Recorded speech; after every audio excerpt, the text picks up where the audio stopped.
to say also, I'm not sure that was shade as much as like a full moment of totality. That was a full-scale blackout from President Biden toward Donald Trump there in that video. What is the state of the race right now? Perhaps what's the background to this challenge from President Biden to Donald Trump? By that I mean, where do the polls stand right now? With us, CNN senior data reporter Harry and Harry, look, you've caused a little bit of a stir on social media the last few days merely by reporting what the swing state polling has shown, which is President Biden trailing Donald Trump in the key swing states. How much can things change between now and then? Yeah, a lot. I'm not sure how much can change between now and June, but there's a lot that can change between now and the general election. So I just want to go back through history and note polls are a snapshot in time, all right? So I went back since 1972. How far are the polls off at this point?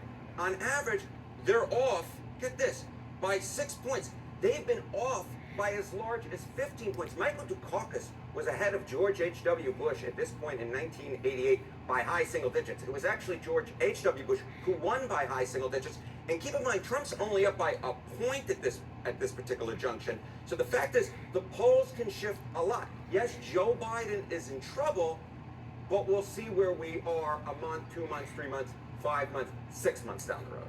And when it comes to battleground polls in general, how accurate are they? Yeah, so this is looking at the national polls at this point in time.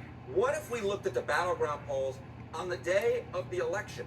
All right, so go back again since 1972. They're off by an average of 4 points. They're off by an average of 4 points. In 2020, they were a little larger. The error was a little larger. It was 5 points. And of course, most of those polls underestimated Donald Trump. The key thing to keep in mind here, in those pivotal battleground states in the Great Lakes, Michigan, Pennsylvania, Wisconsin, Donald Trump is ahead, but only by between 1 and 2 points. So yeah, you would consider him favored, but if there's one lesson we've learned over the last few cycles, John, it's do not take polls to the bank, especially when the margins are as close as they are right now.